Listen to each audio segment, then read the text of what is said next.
yeah, you can see all that blood. Oh, wow, that feels so weird.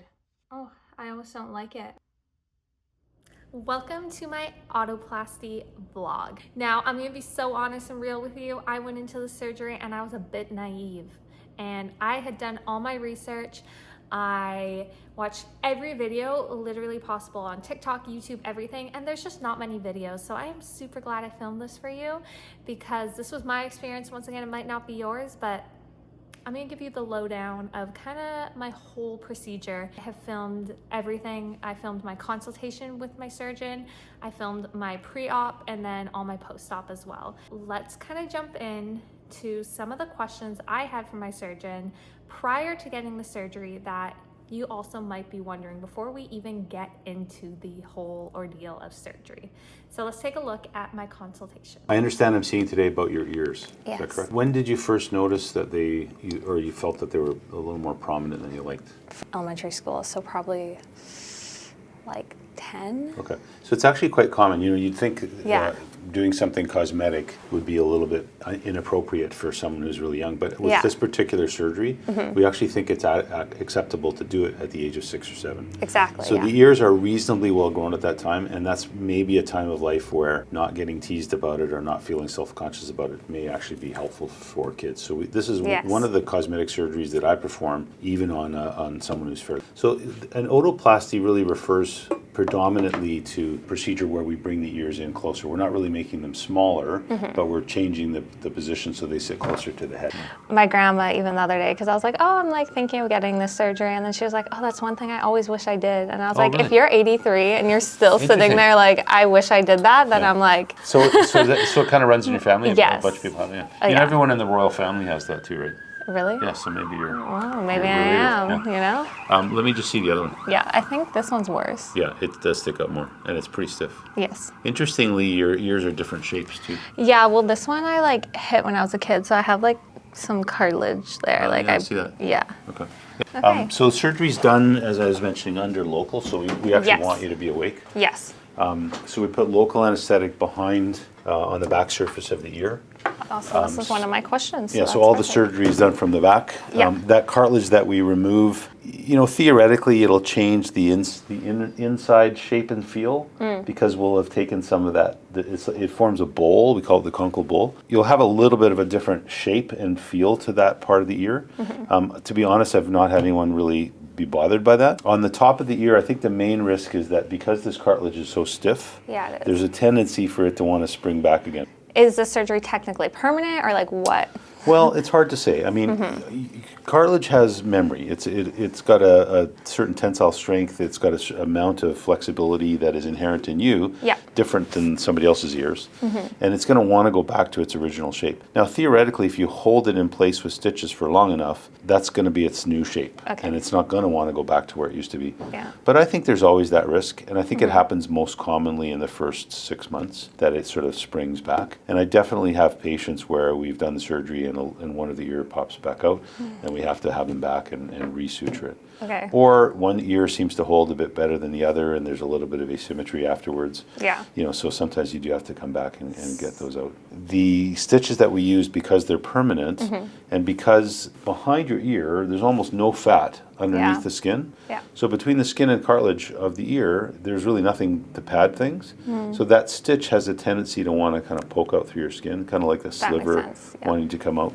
Okay. And that's another problem that we have with this surgery is quite often stitches will start poking out. I saw someone last week. I did her surgery 4 years ago. Yeah. And she woke up the other day and she noticed some little funny string back there. And it was one of the stitches that I put in 4 years ago. And then if it, say it does like spring back, is that? I would wait till it heals enough, and then you can go back and tuck it in again. That's what I generally would do. Usually it's 6 to 8 months down the road. And is that like repaying for the surgery? No, I don't usually charge. If it's 5 years from now, I'll charge again. Okay. But if it's, you know, within a year or so, I'll just do it. Yeah. Okay. And then what is the like normal recovery period, kind of? Your ears look a little puffy and purplish. I'll show you some examples of that. Cool. So I think the ears look a little odd for a couple of weeks because they're pretty swollen. But I would say most people get back to pretty normal activities after a couple of weeks, with the exception of things that might pull your ears down or something. I don't know if you were like a professional wrestler or something, maybe you wouldn't want to do it. But most things otherwise you can go back to. Exercise, weightlifting, all that sort of stuff within a couple of weeks. If you do sports where you wear a helmet, you just need to put it on gently. Okay. And then once it's on, then the helmet's actually protecting your ears from popping out. Perfect. That was So the question. careful when you're like rolling over in bed or doing anything where you might hook the ear on something. I don't know. Yeah, I think that makes rolling over sense. in bed is probably what would do that the most. Okay. Yeah. And then there's a headband that we want you to wear as well. Yeah, and how long do you wear that for? Oh, that's a hard one. You know, I think the longer you wear it, the better. Yeah. In your case, because your cartilages are fairly stiff, maybe it would be worthwhile to wear it for longer. Earphones are going to fit differently. Yeah. So just be aware of that. Okay. Hats are great. You can wear a toque instead of the headband if you wanted to. Have you like had any cases where it's like affected the hearing? No. Love that. We like to hear that. Yeah. And then is there any like restriction on like flying, like flights after? No, you can do that whenever you want. We'll do the procedure on one side, have you take a look. If you want me to make some modifications, I will. Okay. And then if you go, no, I think that's pretty close. And pretty close is kind of what I'm looking for. Perfect never happens. No. You know, sometimes people are on the table and they're going, oh yeah, I think that's good. Oh, maybe it's not. Or, you know. Yeah. And they really can't decide. For you kind sure. of have to No, like I trust you. aim for Yeah. reasonable. Yeah. Because you could move them in and out 20 times and then you 100%. never get it right. So you have to be, reasonable about it. After my consultation, I was feeling good, feeling great. I wasn't nervous at all, and I was just ready for surgery. So let's check out my pre-op. So this is on March 13th, 2025, the day of my surgery. We just kind of went over what we were going to be doing to my ears and just clarifying with myself and the surgeon so that we were both on the same page for the surgery that day. So Tanya, you're about to have your otoplasty. I am. Are you excited? I'm so excited, yeah. So I'm going to draw on you a little bit. So we want to bring your conchal bowl in. So that's that thick cartilage that you have there. Trying to force it up against your ear is going to be a failure. It's not going to work. Why? Because it's too thick? There's too much cartilage there. So I need to remove some of the cartilage, and that'll be done from behind so that this cartilage is not holding your ear out so much. So basically I'm going to be taking the cartilage there away, but I'm going to do it from behind. So the ideal position for your ear, I think, regarding your conchal cartilage is probably about there, although you were saying you kind of like it tucked in a fair bit. Yeah. Do you think that's about right? I haven't done and then once the top is, that looks so good. that's the sort of point that we want to rotate in. So I'm going to mark that. Yep. And then what I do is I just sort of tuck it back here, and then I draw a line back here to where that is going to be sutured to. So all of the work is going to be done from behind your ear. Yep. I'm going to be taking a slip of that cartilage out to give me some space, and then I'm going to pull your ear in from there. This cartilage here I'm going to soften by making some little etches in the surface of the cartilage from underneath the skin.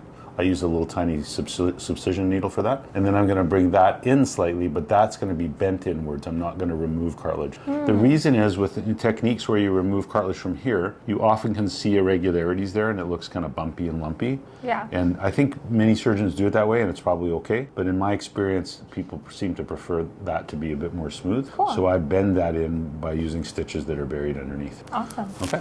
So you're having surgery today. We're doing an otoplasty. We're doing a anti-helical fold tightening, which is making that a little bit more curved or making this fold a little tighter. That brings the top of the ear in. We're also doing a conchal bowl reduction. So we're going to take some of that cartilage out from behind and set it in. We're going to put local anesthetic into that area. I'm going to make a small incision mostly for access. All done behind the ear. You're not going to feel that, but you're going to hear it. So imagine you can kind of hear my fingers. Yeah. We're very, very close to the ear, so you're going to hear every once in a while when I'm putting a stitch in or something.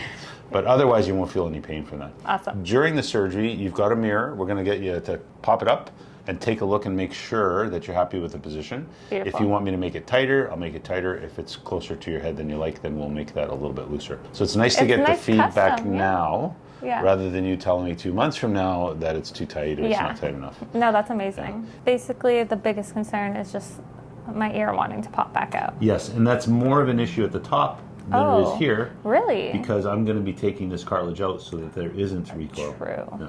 So would you say that's about the point that we want brought in? Yeah. And then the top, we sort of curl it in there. Yep. So as you can see at this point, I really wasn't nervous at all. My surgeon's office does offer an Ativan prior to surgery, which is, I believe, an anti-anxiety med. I'm honestly not 100% positive. You'll have to fact check that. I declined it. I just wasn't nervous, okay? I have previously had a reaction to local numbing, the epinephrine which is the epi in local numbing. It's an adrenaline substance, and what it does, it constricts your blood vessels, and that way the numbing's gonna last longer because it's not flowing through your system as quickly, and it's also gonna allow for less bleeding because those blood vessels are constricted. A lot of people do get a raised heart rate and sweats from epinephrine, so if you've ever got like a cavity filled or anything like that, you might have experienced that before. You might have not known what it's from, but yes, it is from the epinephrine in the numbing. But I get a little bit more of a severe reaction, and I start like full body gagging, like I break out in a sweat, like as if you're about to faint, and then I'm like, bleh, bleh. And I warned them it might happen, and it did happen in the middle of surgery because they numbed me and got started right away, and it usually takes like 5 minutes for that to kick in. And I was like, you're gonna have to stop because I am so nauseous. And my surgeon was like, okay. So he stopped, and the full body gagging, and he was like, are you gonna puke? I knew I wasn't gonna puke. I've had this before, but it is like, my body's like fighting to survive. It thinks I'm about to like die. It doesn't understand what's happening, why my blood vessels are constricting. So yeah, that was kind of embarrassing because it happened for like 10 minutes. And then finally, once I calmed down, I was just covered in sweat, and I was like, okay, I feel good. You can continue now with the surgery. So we continued with surgery, and the surgery, once again, couldn't really feel it. It is a little gross that you can hear what's happening because it's your ear, like you can hear all the stuff, but you can't feel anything. It's so fast. It's really simple, okay? So surgery is over, bing, bang, boom, patch me up, send me on my way. So this is me right after the surgery.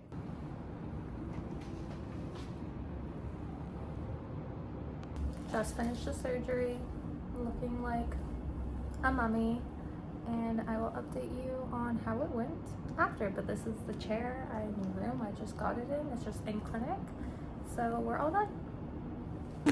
New ears, who dis? Did I just walk out of the surgeon's office, and now I'm going to get lunch and coffee in a very busy, popular spot in Vancouver?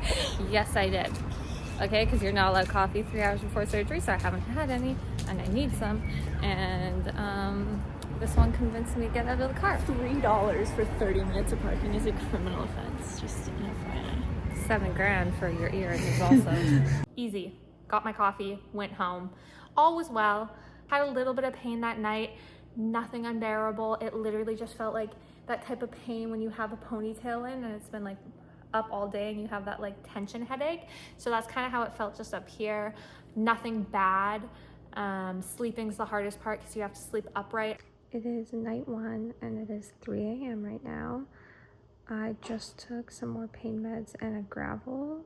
I'm not in a lot of pain. I'm in like a constant like discomfort. It's almost like a tension headache, or like if you've worn like a headband too long and your ears start to ache. Sleeping upright like this is not comfortable. Like I love sleeping on my side, so in order for me to actually sleep, I have to take like the drowsy medication and stuff. So I took it like 4 hours ago, which is why I'm assuming I'm up now, and I'm waiting for it to kick in because I want to sleep some more. So yeah, night 1, the pain's not horrible, but the sleeping position is just not it for me. Around day 3, they started to get itchy, okay? And this is where things start to get funny. This is where my naiveness kicks in. My ears were like double the size, like Dumbo. When I would take my headbands off, I was like, did I even get my ears pinned? Because this looks ridiculous. All right, so it has officially been 24 hours since my surgery, so I can take this off and shower, and I feel absolutely disgusting. Like if I scratch my hair behind where the surgery was, like I'll get pieces of blood coming out, so it's pretty gross. But first, let's make sure we are all sanitary. So I'm just using a alcohol pad here to clean my hands. I'm also going to put on some gloves, and we're going to see what we're working with under here because I have not taken this off for 24 hours. There's tape here. I don't know how to get this off. I don't want to like hurt myself. There we go. There we go. This is crazy. I feel like a little mummy. Okay, so that's the first head wrap off. Oh yeah, you can see all that blood. Oh.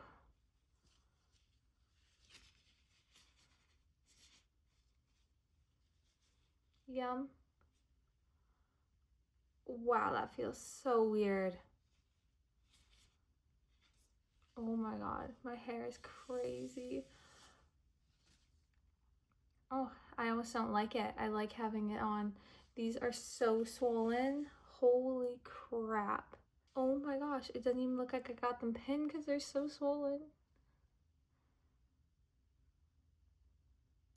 Yeah, that's terrifying. So this is how they look 24 hours after surgery. Okay, I am now all clean. I have my new dressing on, and honestly, showering was more difficult than I anticipated because you're not allowed to like scrub the area and rub it. You're just supposed to let the water rinse and like just hit you. There is still some like blood stuck back there that I wasn't about to like go in and like manually remove. So yeah, just let the water run off of it, and then I have to put polysporin on 3 times a day, and that is actually more challenging once again than I anticipated because you're using a Q-tip and like I can't see the back of my ears and I can feel the Q-tip like hitting the stitches, so I'm just like wanting to be super gentle and not snag anything. And I was like, trust the process, trust the process. Day 3 to 5 is supposed to be the worst for swelling, so I was like, we're okay, it makes sense. Super itchy, like my earlobes, like they still have like marks on them from how much I would itch them, just like this, because I didn't want to touch the stitches, so I was really good about that. But like, oh my God, my earlobes were just out of this world itchy, and that would keep me up all night. That was night is, and I've had to take my headband off. They are so itchy and uncomfortable, and nothing is helping me. Don't go near them. The hardest thing was the nighttime itches. I couldn't sleep. I would get like 2-3 hours of sleep. That was also another nice thing about sleeping on the couch. I don't have to bug my husband upstairs. I could watch my TV shows because it's so itchy. You just have to like distract your mind. So I would just like have to have a TV show on and just like not think about the itch. So yeah, that wasn't fun. But once again, I wasn't worried because day 3 to 5 is supposed to be the worst for like swelling, bruising, everything. All down my neck. On my left side, I had a bruise. My right side didn't, but my whole left side was bruised all the way down. So yeah, everything seemed like it was going to plan. And my follow-up was on day 7. So day 6, my ears were still really swollen. And I was like, okay, like we'll just see what they say tomorrow. So I get to my surgeon's office on day 7, and let me just insert a little clip of me leaving my surgeon's office. It is 1 week post-op, and I didn't get the news I was hoping for. So as you can see, my ears are prominent. They are so swollen and so itchy, and my surgeon said that this is one of the worst swelling cases he has seen. So yeah, if your ears are extremely swollen and hot and itchy, you're having an allergic reaction. And don't wait as long as I did. They told me to take antihistamines. If it doesn't start to go down this week, then we're gonna have to take a stronger approach to it to get them to go down. You know, like, I don't know what to expect. Like, they're not like pussing or anything, so I thought this was maybe normal, but it's not normal. And in fact, it's one of the worst he's seen. So yeah, not the news I was expecting. My ears, in fact, were having a reaction. I wasn't going crazy, and no, they shouldn't have been that swollen, red, and itchy. And I started taking antihistamines that day. I took Benadryl at night. I would take a Claritin in the morning, so that is more of the 24-hour acting, and then at night a Benadryl to try to help me sleep and to really like get into that swelling and itchiness. And nothing helped. So I did that from day 7, and then I did that day 8, and then on day 9 I was like, this isn't working. Like day 9 night was the worst night that I had the entire time. Like they were so hot, so itchy, just like it was unbearable. So I contacted my surgeon and my doctor, and my doctor told me to go on a oral steroid at this point because they had checked it out and they were like, it's not an infection, you are having an allergic reaction. I, out of all things, was having a reaction to polysporin, the thing that was healing my nice little cuts in the back. This is my biggest tip. After surgery, you're supposed to put a small amount of polysporin on your ears. I definitely was putting more than a small amount. My ears looked like glossy. I just like threw it on the back. Just put it on a Q-tip, very small amount, because what I think was happening was I was putting so much, and then you have the headband on, and it was almost creating like a diaper rash back there. Like it was just so moist, so irritated, and then all just like kept in there in a little head wrap. And I started taking the oral steroids that my doctor said, and my surgeon A-okayed, and literally in 24 hours it was like night and day. The itchiness went down, the like red patches started to go down, the swelling started to go down. Now on day 11, I'm 3 days into my oral steroids, and they are just continuing to go down. They are still swollen, but so much better, okay? So far, that has been my experience. If you think something is wrong, contact your surgeon. Here are the things that I think really helped and things that I think you should get for the surgery. It's really minimal. You do not need to spend a lot of money on post-op stuff for this surgery, okay? The best things right off the bat are your headbands. So for the first few days, I really recommend getting these like spa headbands with the Velcro, because these are the easiest ones to kind of do up. So it's gonna be way more comfortable for you just to take this and then put it on than it is for you to get one of these stretchy headbands on and over. These are just super easy when you're at home, and especially the first few days when you do have like a bit more blood and stuff going on, these are so easy to clean. They're like the towel fabric, and putting gauze in behind these ones, it's just a really easy thing. So I really recommend the Velcro headbands. You can just get these on Amazon, super cheap, and I just got black because I didn't want any like blood and stuff on it. So that's what I recommend for the first few days. It just makes it super simple. I also recommend getting some gauze. You do not need to get the large. Honestly, get the small ones. The large ones I have to rip into like 4 sections just to put behind, but I found these really nice and just sanitary. I didn't really like having my ears touching the headband, especially because you're supposed to clean them 3 times a day. So yeah, I didn't want to change this 3 times a day. So instead I would have the gauze, take it off, clean it, and then put my headband back on. So just small gauze packs for behind your ear, and the Velcro headbands is really all you need the first few days. I was also extremely thirsty, and I hate water. I am like a dehydration queen, not gonna lie. Not good, I know, but I just don't really get thirsty. But I guess because like ears, nose, and throat are all combined, I was so thirsty. So my water bottle, make sure you have a nice one that stays cold, because especially during the night, you'll be like chugging this. So just water on hand, always amazing. And then for the next few days, like going out, I got these headbands from Aritzia. They are the TNA chill ones. They cover my ears perfectly. I found them super comfortable. These are what I'm still wearing to sleep in now, just because I like the tightness of them to really hold my ears back. And now that I'm a bit more comfortable, these are like, I'm fine putting these ones on, but as you can see, because you do have to pull them over your head and stuff, it is uncomfortable when they are still super sore within those first few days of healing to like pull this up like that and then make sure they're like tucked back. But yeah, these are the ones that I wear for the most part when I'm going out. I just have the gray and the black, but they have so many colors. So I love, love, love these Aritzia ones. And then just for cleaning, gloves. So make sure you buy some disposable gloves. This isn't necessary, but I work in aesthetics and I just like being extra cautious, extra clean. Not that that helped me with my polysporin reaction, but yeah, every single time I cleaned my ears, I had my gloves on, I would do the dressing change, clean them, and then you can just throw these out and go on with your day. It also just keeps your hands nice and clean, polysporin, all that stuff. It's just sticky. So I really recommend just buying disposable gloves. And last but definitely not least, this is my favorite, like 100% recommend this product. It was like $40 on Amazon, a pillow with an ear hole, okay?